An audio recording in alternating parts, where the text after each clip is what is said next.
Welcome back to the pit. We're joined by the 2013 Project Independent featured artist Element A440. Kat? Yes. Halo. Yes. Phoenix is what you call home. Yes. You guys aren't from Phoenix though, right? No. The band is, but you guys are all transplants. Yes. Alright. Being from LA, I understand people transplanting to LA or to New York or to a big industry city. You know, you guys actually transplanted to Phoenix in search of better opportunities within the industry. Yes. Why Phoenix? Seemed like the best choice at the time. It was close to, I felt that it was close enough to bigger cities, California, New Mexico, Utah, and Arizona, that we could, expand out eventually. And a central point. And you personally were coming from... Wyoming, a little small town, shithole. Let's talk about that. How were you exposed to metal in Wyoming? Through my older brothers. They exposed me to it, and I had some friends that exposed me to actually first playing guitar and stuff like that, and I was mesmerized by the ability that they had, and I bought my own guitar, and it just took off. After that, it was a no-brainer. How old were you when you were turned on to music in general? Fucking 5 years old. And then metal.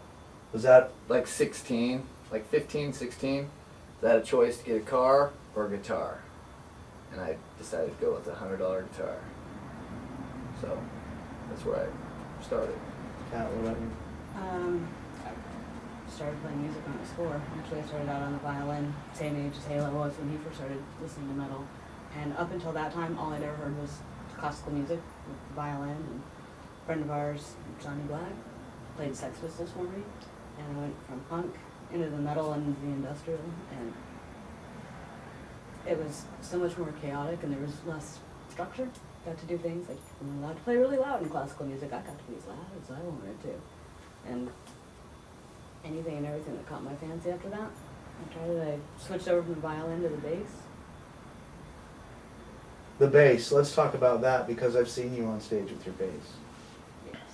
That bass is probably every bit as big as you are. Comes up to here. How does that work for you? Pretty damn well. Yeah? I like it. It's when I'm playing, I really don't notice how big it is. It's music. It's happening. It's my hands, the instrument, and a story. Later on, I'm like, straps on the neck. There's a lot of people that notice that. They make comments, wow, the bass is as big as she is. Yeah, I played this show at Club 910, and somebody yelled at me from the side of the stage, like, hey, Kat, it's a pretty big bass. Think you can handle it? Absolutely. So, influences. You transplanted to Phoenix from...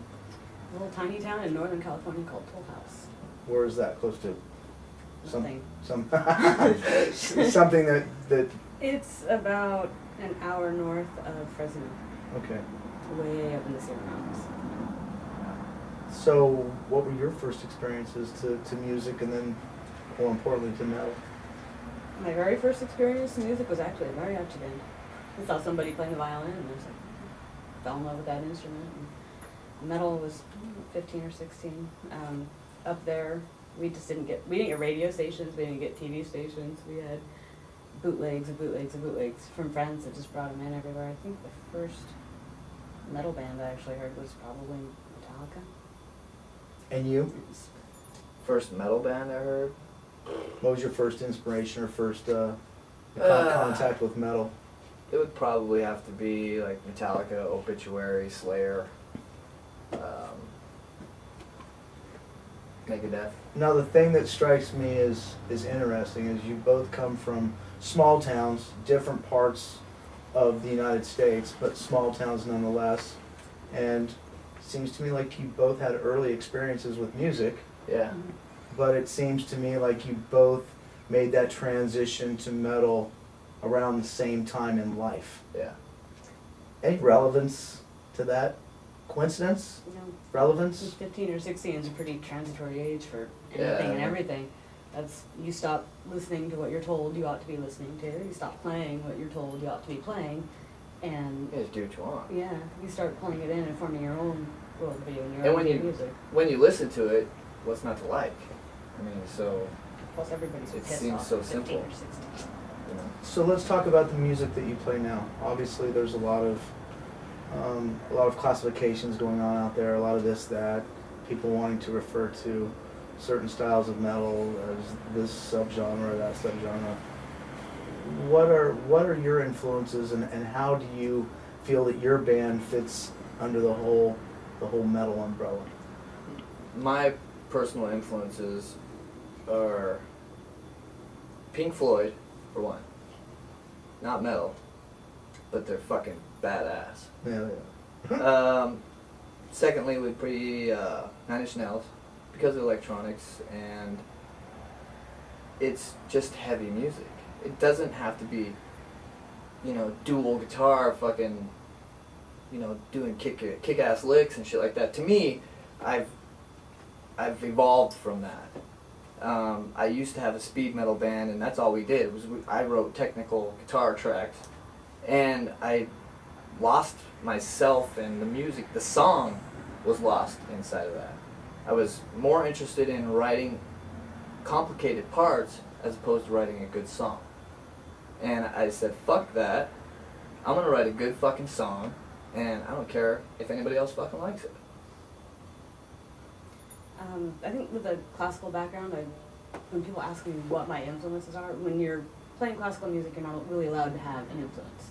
You're told to play a certain way, and so whenever I've played music, never really thought, well, I want to sound like this, I want to sound like that. I'm actually more influenced by the people that I am playing with at the moment, and what they're doing and where they're going, and if the music's flowing. I've never set out to play bass like Sean Right. Salt or anything. Yeah, like, same thing. I share that thing. I mean, influences to me is what I was exposed to and what was powerful to me. It's not that I try to copy any of that, because that's not what I'm out to do. I mean, anymore, I don't listen to music. I couldn't tell you who the fuck plays in what band. I have no idea. Because I'm too focused on my music to even give a fucking shit about anybody else's music. And that's just the way it is. It's not that I don't love music, I just love writing music more than I love listening to it. Give me a one-phrase description of your band. Heavy, dark, melodic, electronic music. A lot of people have made comments about the style of your music in regards to Project Independent. Absolutely. There are people that have been very open as saying that you're definitely an extreme of what this program, opens its doors to. That's kind of funny, because how can we be extreme? How is fucking metal not extreme enough? You know what I mean? Where's the threshold on it? Is there like, a pussy bar and then a fucking heavy bar? If we're too much, then fucking get with it. I don't really know what to tell you. Turn it off. What about to those critics that feel that, well, you're electronica, you're industrial, that's not really metal, so therefore they see you as not enough? I would say we're not. Say open your boundaries. I would say the problem with most metal is you can play one and play the other and play the other. They'll all be good. But what really defines one band from another? Honestly, what really defines one band from the other? Not a whole lot, because they're all fucking good. They're all good. If you have a good singer or somebody else in the front that might, make you a little bit better than the other band, or to some people, because everybody's different. And I'm not out here to fucking write music for everybody else. I could give fucking two shits about that. I'm here to do for me. And if everybody likes it, then that's fucking badass. If people don't, then I'm sorry. I don't give a fuck. assuming that all those critics are probably people that think that a metal band should be maybe 2 guitarists, 1 Yeah, I mean, you vocalist, have, a drummer, a bassist, and that's it. So probably what disqualifies us is the use of the programming and whatnot, and they can open their boundaries.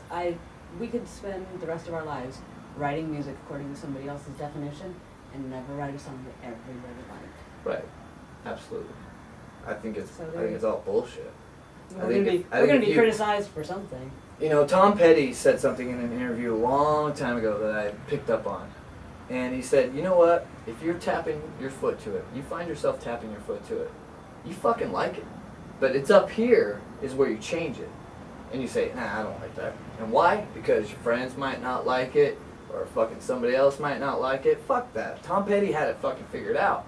You know, I'll listen to, you know, I don't even fucking know whatever bands, but all kinds of different music in the car. You know, if I got the radio blasting or whatever. And there's a lot of that shit I like. And there's a lot of cool things from them, different styles of music, that you can incorporate into a heavier genre and fucking make it different.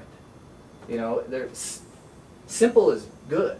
Simple is good. So you're setting up a social media page. As an artist, as a musician, it allows you to choose one subgenre of music to define your band. Which one do we choose in this instance? I would have to go with pop. Pop. Yeah, like a Polar Pop from Circle K.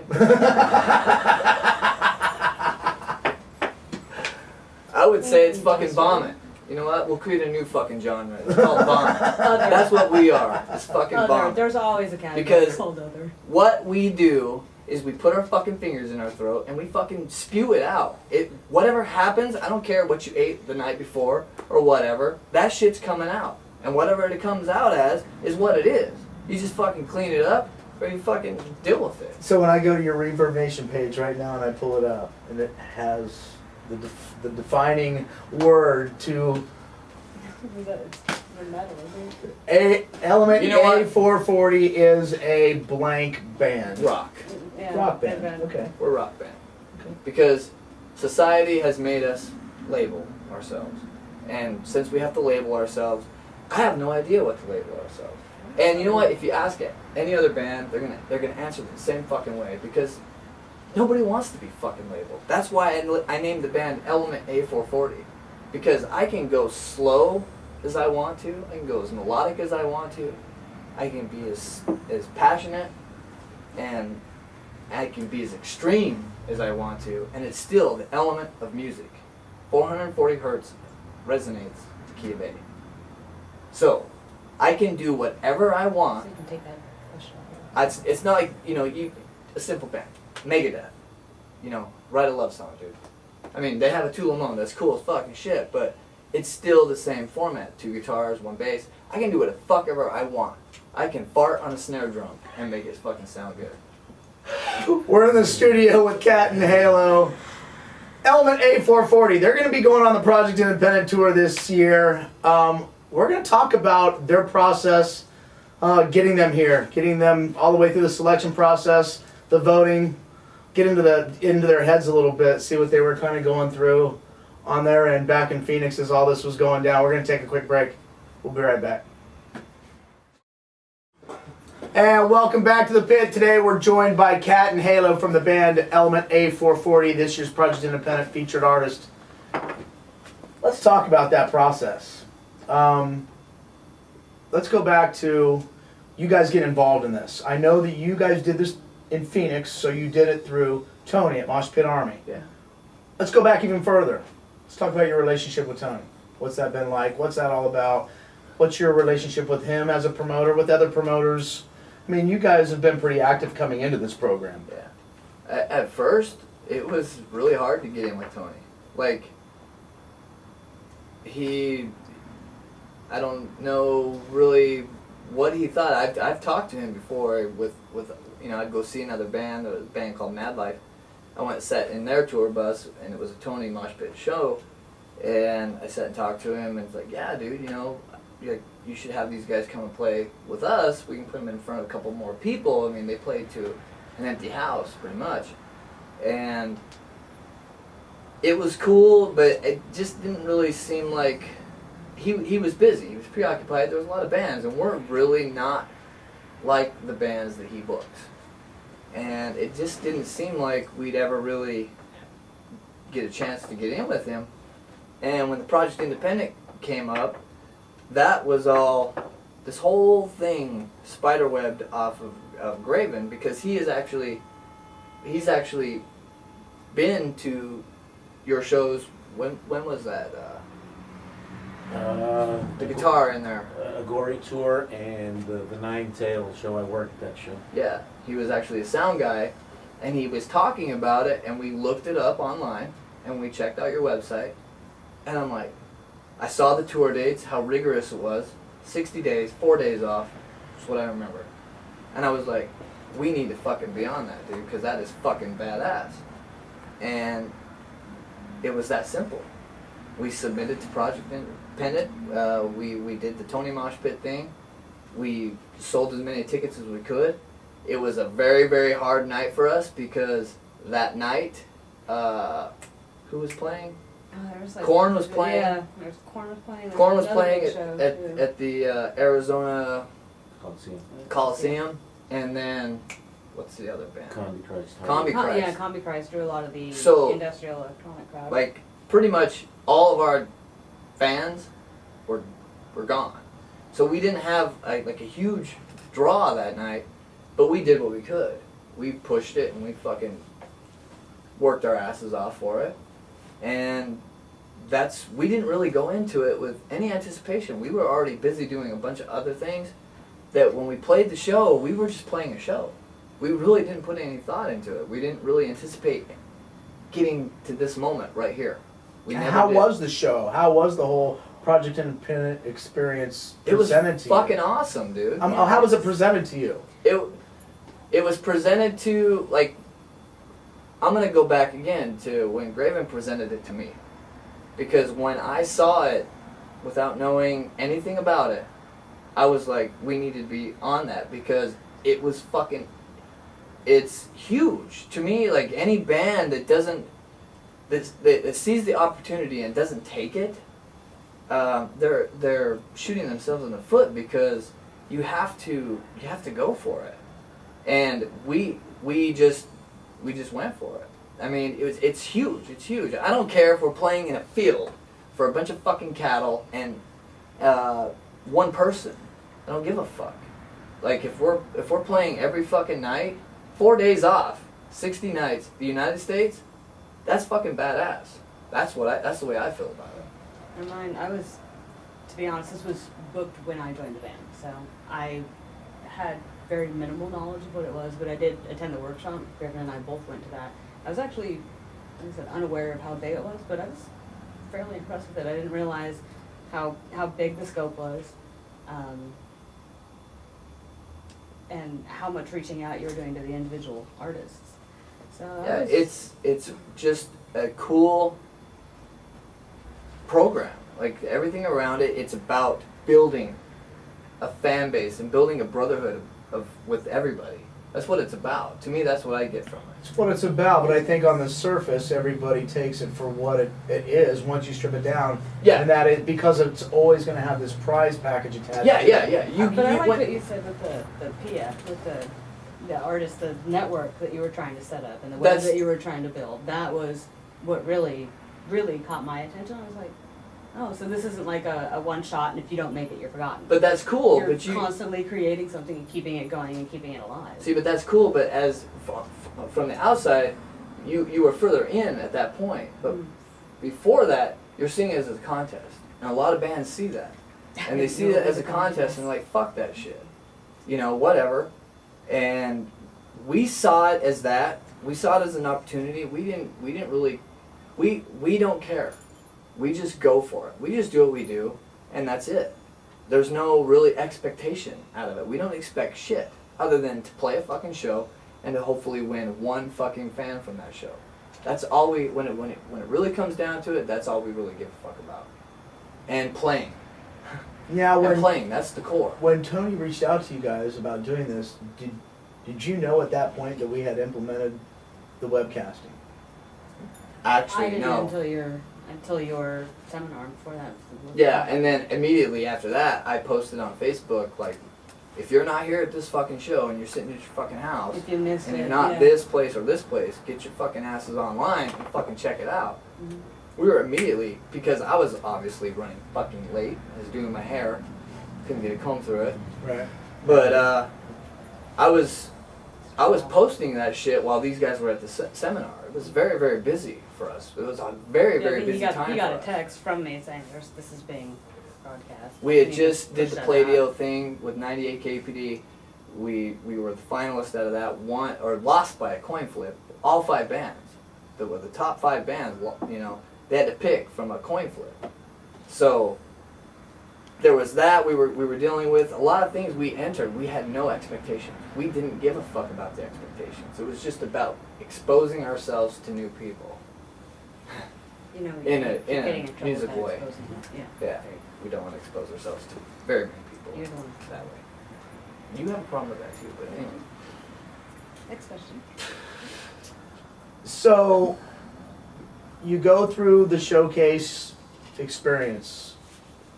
What did you expect prior to that versus what you got? After the Project Independent showcase that we played, until the moment when I had talked to various people after we played,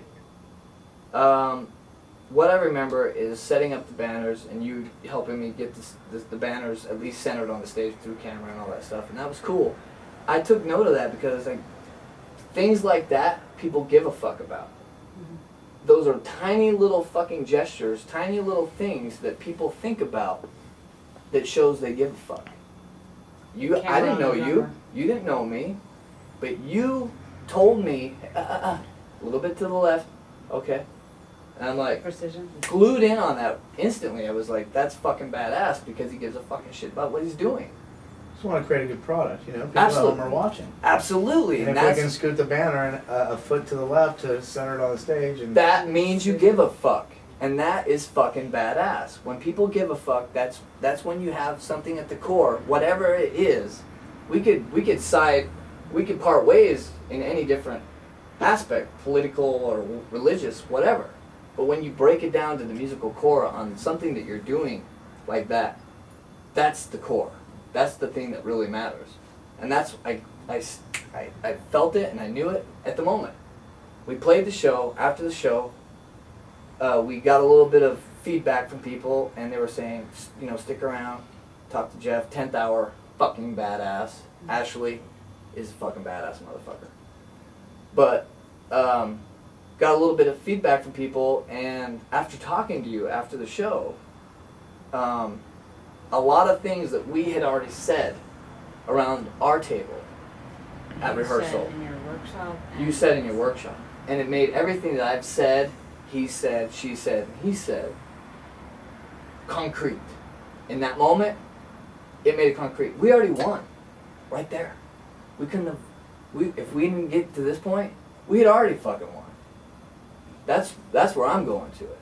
That's how cool the project is. And if bands don't understand that shit, they need to fucking get a grip. there's a lot of bands. I mean, I'll be honest. The biggest detriment that we have is the bands that don't want to do the pre-sale or the pay-to-play, or whenever there's money coming out of the artist's pocket. Okay. Now, This is not a cheap. You can ask somebody straight faced and they'll give you an answer straight faced. And they can fucking lie straight to your fucking face.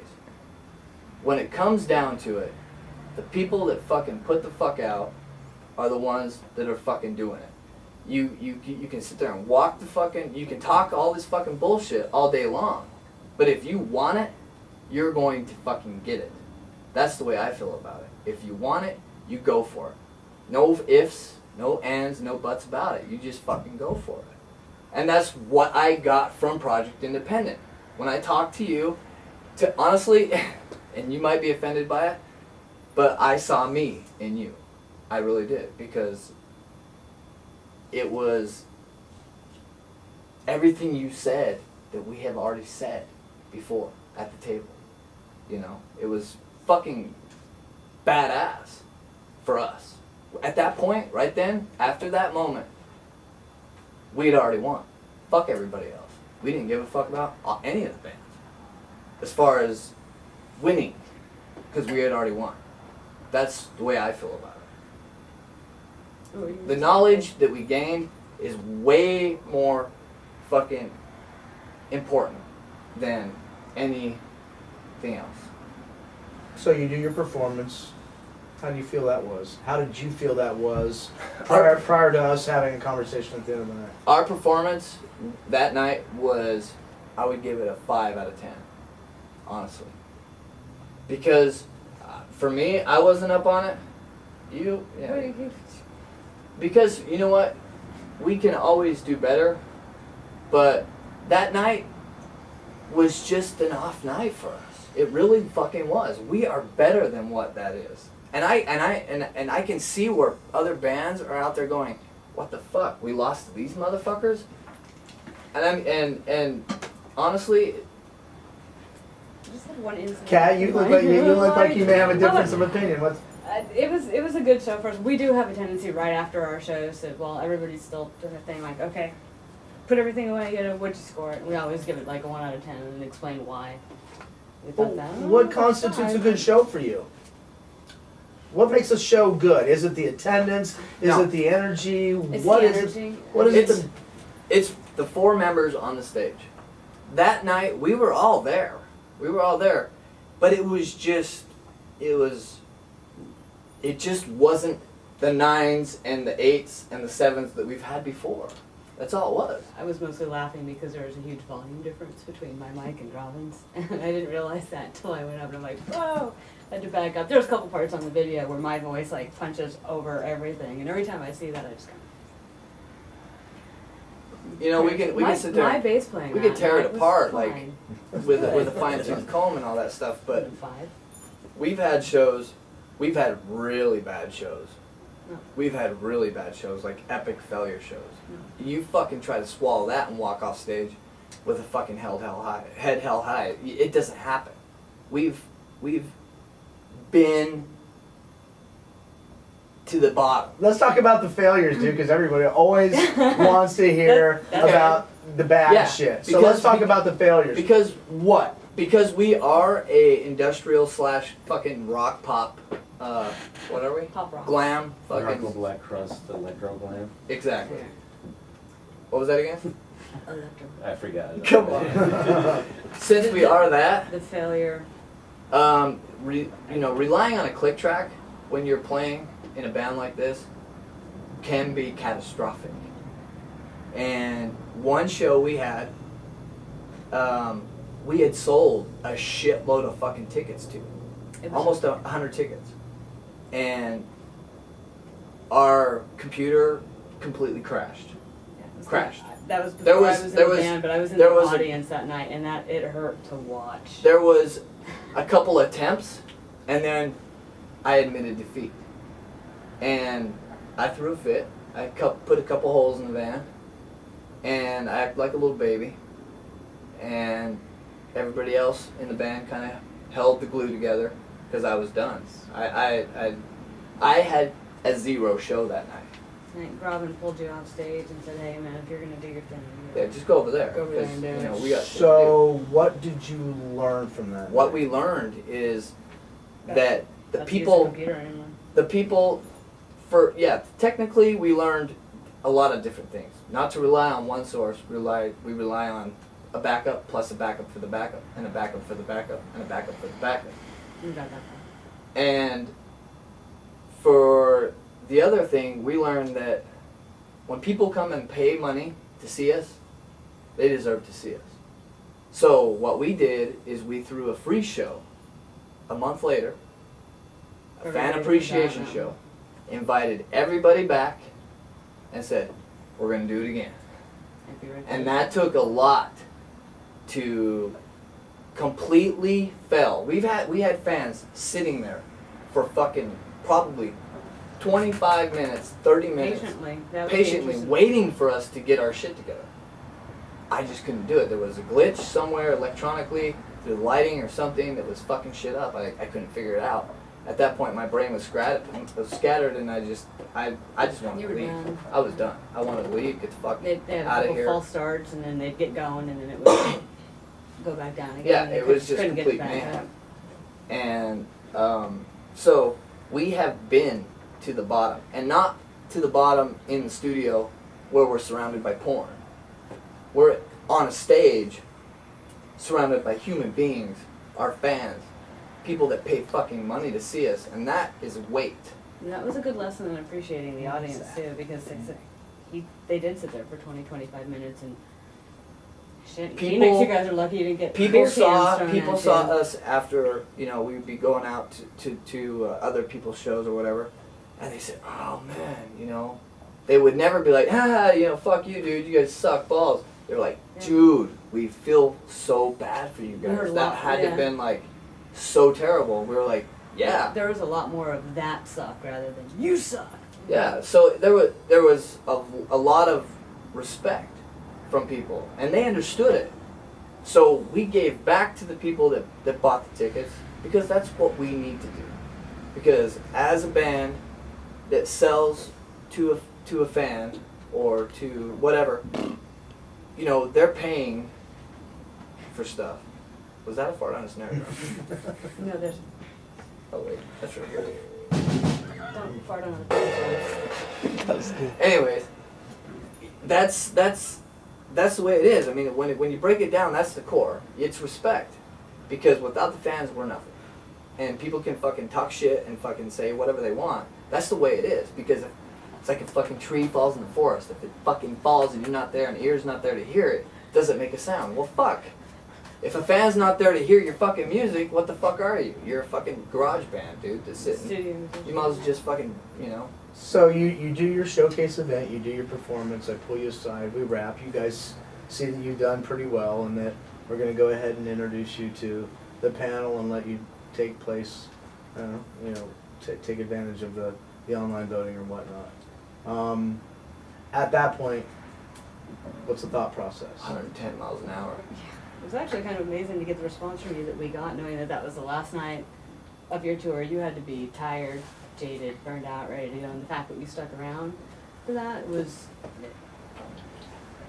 Well, for Okay, one, it's his maybe- job, yeah, well, no, well, I mean, but it is awesome. let me talk to you on the last day of our tour and see how you feel about it. I hear you. But I hear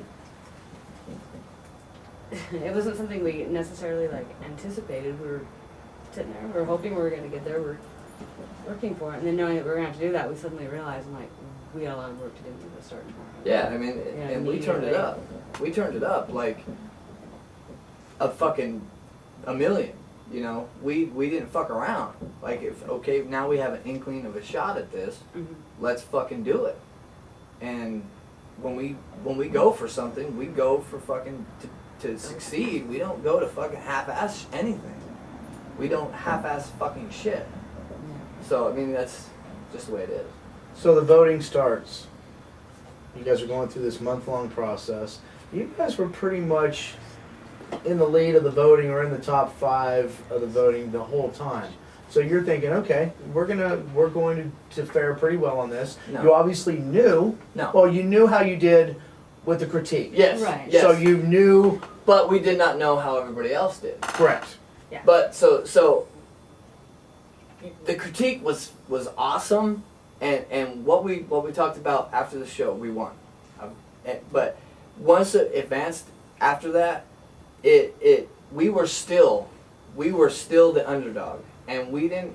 If somebody else went above us, we needed to do more. The one factor that you didn't know was the one thing that we implemented this year, and that was how you guys were going to fare with the industry panel. Mm-hmm.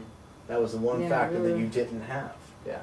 There was a lot of discussion about that one. We were wondering. I mean, With the industry panel, what's funny is, you know, we came in 6th on the industry panel.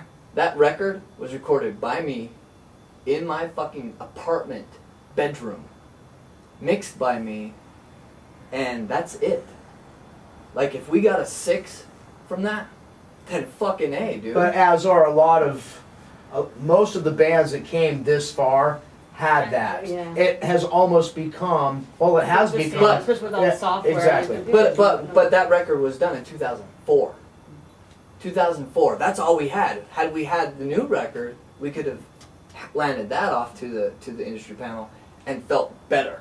Like, that's what I felt. Like, I could have felt more comfortable giving them what we had now. it was, But we it was still in the couldn't. process What of we being had was mastered. what I had before, since 2004. I think So, at some point too, we just kind of concluded that with the industry panel, that wasn't anything that we could really affect. So Plus- we would tell each other, okay, we can't do anything about that. This is what we can do. We got an amazing amount of support from people in Phoenix. So I think we kind of like, well, okay, that's just going to be what it's going to be. So let's work on the things we can work on, and I'll kind of privately turn around and went home and bit our nails for a Yeah. while. So Plus- over that one. plus with the record too, it's an old record, you know. It's that's been done. So we were, you know, riding on something that we had a product for. It's there. I mean, we had to buy a couple copies and get them back because I was sold out. But that was the only pro physical copy that we had left. You know. So take me back to 6 p.m. December 31st. Oh God, we had so much talk. We had, I was a fucking there's probably a trench in my fucking kitchen. We had to agree to not get together until later because the studio was up at his house, and we figured if the two of us were in the same room at the same time, we were going to drive everybody crazy. So we were together for the last hour or so before that, and we had the 2 bottles of Jack, and we were waiting to see if we were going to celebrate or drink the ouch away. Yeah, because I had finished up a couple You know, things just- at the studio with the new record that evening. So like I was thankful for that because I was completely busy from like noon all the way to like 7. I was busy in the studio working on the new record. So when I got home, that's when it really sunk in, and it hit me like a ton of bricks. I'm like, fuck, 3 hours, really? Like, what am I supposed to do for 3 hours? But walk Pace. back and forth, you know. I mean, look at my boots; they're fucked up. So then you get a call because we do this at midnight Eastern time. Mhm. So you guys actually found out before midnight. Like found 10 There out. was, o'clock. yeah, we were literally standing there in the kitchen. They had the computers in there, and was it Lyric's, his daughter's computer, and his computer sitting right there. His phone went off for the Facebook notification, and Halen went that way, and I went this way. We both dove for computers to see what the website said, and mine came up first, and I yelled, and like, hey, what about his? And he yelled, and we went fucking silent. Everybody else around us like exploded. We were just sitting there going, Because it's a huge We did this, like- responsibility. like, because Ivan and what the Animal fuck couldn't did we make get it, so into? we had to What like did we just get ourselves call into? that. Yeah, we're just sitting there. Everybody else is making tons of noise, and we're just looking at each other like, You got a We call got- from me saying get your shit together. get your shit together, yeah. And you called while I was calling. And I was everybody thinking to else. We were myself, doing- I already thought I had got my shit together, but apparently Symptomatic it's more. rule. He has more work to do. Yeah, Yeah, absolutely. yeah. We have a lot of work to do actually, Mhm. and we're not afraid to fucking do it. And that We're was ready that was to do a it. that was a big thing. Is like because all of us have been in bands for a long time. We've all been, okay, you have to do this. You have to bust your ass. You have to do this. Put your time, your creativity, your money, your whatever. Sacrifice your relationships, whatever it is that you're gonna do. And then we realized that okay, at this point, there's steps now. We gotta go even further past Yeah, what we've it done. doesn't get any easier. It just gets harder. Well, the work begins here, but the journey begins here as well. I mean, It's gonna there's be a hell of a there's some ride. guys that you can talk to that have Absolutely. done this trip before, and We've- regardless of what you guys do with it, you're It's going gonna to be an look back experience. Absolutely. at different points of your life and go, "Wow, that was an amazing opportunity." Absolutely. The only way that you won't remember this as that amazing opportunity Too much is time. if you Way too much become shit. doing this. Yeah. If you start doing this over and over and over again, Well, no, that's and the what- PI tour becomes one of several tours, in which case I would still this remember. experience was successful. I would still remember because this is. This would be the first one. This is a major pivot point in the launch of that. This is This is huge. This is seriously huge. Like, if bands don't understand it and are afraid of the whole contest thing, you know, we don't enter contests, fuck you, whatever. You know what? You need to fucking come to grips with things and just be a part of the scene. And not a part of just your local scene, but the national fucking scene. You know? Not even the national scene, but a fucking global scene of fucking music. And it doesn't even matter. It mean fucking metal and fucking pop and suck your cock fucking rock. It doesn't matter. It's all fucking music. And if you're in for music, it's in your DNA. And if you wake up and you take your first breath because you have to play your guitar or fucking hit a snare drum or Fart fucking on it. yeah, or fart on it, whatever you gotta do, that's what you gotta do. If you gotta go to work and fucking work at a shit job for fucking 8 hours to play your guitar when you get home, that's what you gotta do. I don't keep doing If you music eat- now because I've been blasé about it. You eat, you fuck, you shit, metal, music. That's fucking rock and roll. That's the way it is. And it might not pay you anything, but who gives a fuck? There's a lot of passion in the band. I'm assuming, obviously, we've got a chance to experience it with the two of you. I'm assuming that the other members of the band have the same hell-bent, Oh yeah, driven Oh, God, yeah. passion. yeah.